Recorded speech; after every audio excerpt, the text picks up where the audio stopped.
What's up, YouTube? Today we're going to talk about a grip training tool that you can use to get a monstrous grip, and that is going to be an axle bar. Now, there's a number of different ways you could do this. You could use a regular axle bar. You could use what they call fat grips, which we'll get into later in the video. But an axle bar is essentially just a thicker bar, whereas a normal Olympic bar is going to be about a 1-inch diameter. The axle bar is going to be a 2-inch diameter, so it's going to be a lot more activation for your forearms, your wrists, your hands, even to some extent your upper arm, your tricep, bicep.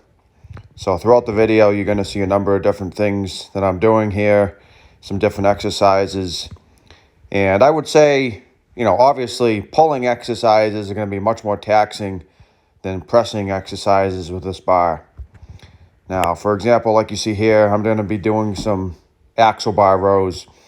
Doing a row with an axle bar is going to be much tougher than doing it with a standard Olympic bar because your grip is going to limit you, just like deadlifting with an axle bar, which we're going to see later on in the video. But I can tell you this, if you get to the point where you can barbell row, or axle bar row, I should say, well over 200 pounds of reps. I believe this is 210 by 10, and then in the next clip, we're going to see 260 by 5. If you can get to the point where you can do those kind of weights with an axle bar with no straps, you're not going to have any problems with your grip on pull-ups, deadlifts, those kind of exercises where you need to pull. And, the heaviest I've gone on this axle bar is actually 440 for a deadlift, which we're going to see coming up here in a couple seconds. But like I said, this is a lot more taxing in your grip. And the other thing that a lot of people probably don't realize is the axle bar does not flex at all. Whereas a normal barbell, can flex and give you a couple extra inches before you really start activating your glutes, hamstrings, lower back, etc. So it's tougher, and it also pushes it out further from your body. Even an inch further out from your body might not sound like a lot, but when you're talking about leverages and you do the math and you have 400, 500, 600 pounds and you push it out that extra inch, it makes a big difference how much you can lift. I've done over 500 pounds conventionally, but the axle bar, the best I've hit so far is 440.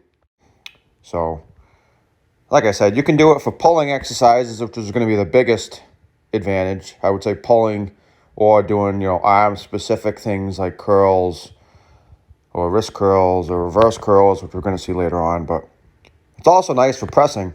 I personally find pressing with the axle bar more comfortable than an Olympic bar. Maybe just because I'm so used to it now. But when I go back to Olympic bars, it just feels so small in my hand, it doesn't feel comfortable. Maybe it could be because I have decent-sized hands. I'm not saying I'm a huge guy, but, my hands are decent size, and it just feels better in the hand for my pressing movements than the regular Olympic bar. So, you're going to see throughout the video some of my better lifts I've hit with the axle bar, like a 170 by 12 incline. I believe this is 210 by 10 on the flat bench. I've hit a 300 by 1 flat bench, 305 by 1 floor press. I think the best incline I've hit for a single was 240 or 245. I've hit a 225 overhead press, which was a slight push press. So I've hit some decent sized numbers on this bar. Nothing to write home about, but certainly decent strength considering the thickness of the bar. And I'm actually thinking of getting a even thicker bar. I'm going to make either a 2.5 or a 3-inch axle, which is going to be even harder than this. Once I get strong on that, there's not going to be any grip issues ever. There really isn't now, but I just want to ensure my grip is like iron, because that's one of the things I notice with a lot of lifters is they use straps for everything. Not only deadlifts, but I see guys using straps to do rows, chin-ups, lat pull-downs. You'd be surprised how many exercises guys are using straps for, which they really shouldn't be, because you're totally eliminating your grip at that point, and then you have a really weak grip compared to how strong you are. And one of the biggest tests of strength, in my opinion, for a grown man is going to be a good grip. It's the first thing you notice when you shake someone's hand, and it tells you a lot about a person, what they do for a living, or, how strong they are, etc. So I find grip interesting. I really like training grip. I have a lot of specialty grip things I do, but This video is for the axle bar because it's an easy way to incorporate grip training into your system without changing your exercises.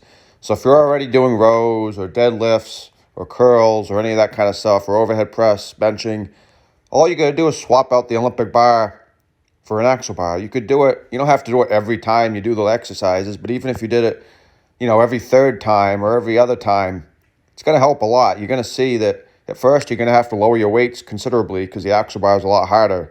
But once you get used to it, it feels pretty good, and you're going to like the forearm and wrist and hand strength gains that you get from doing so. Like, here's some reverse curls. I think this is around, let's see, 75 pounds or so maybe. I mean, this is, like I said, a reverse curl, so it's a lot harder than a regular curl. You're working the top portion of your forearm. So there's a lot of different things you can do with this axle bar. Obviously, if you go to a commercial gym, it's going to be hard to bring a 7-foot-long bar into your gym. It's not going to make any sense. So for those kind of people, I would recommend getting something like fat grips, which I'm going to show at the end of the video. But they make fat grips in the standard blue size, which I believe are 2 3/8 or 2.5 inch diameter. They just slip over an Olympic bar. They also make extreme fat grips, which are orange, which are thicker. Those are closer to 3 inches, maybe 2 3/4 to 3 inch. So those are a lot harder. So once you get used to the blue ones, you can switch over to the extremes. And they also make other brands that make similar devices to fat grips. But I believe fat grips are kind of the original. And here you just see me doing some wrist curls with a fat bar. This really pumps up your forearms and your wrists. I'll tell you, you feel this at the end of the workout. So I've been neglecting the fat bar a little bit as of late. I used to use it a lot more. A lot of these clips are older, but they're just to show you the different exercises. But I'm definitely going to get back into using it. And like I said, I'm probably going to end up making an even bigger, thicker fat bar. It's going to be extreme diameter. It's going to give me extreme results in my hands and wrists and forearms. So here you see the fat grips. This is just a standard Olympic bar, 45-pound bar. They just slip right over the bar. So it's nice and easy. Nothing to it. You can easily put these in your gym bag and bring them with you to your gym. No one's going to know the difference or care.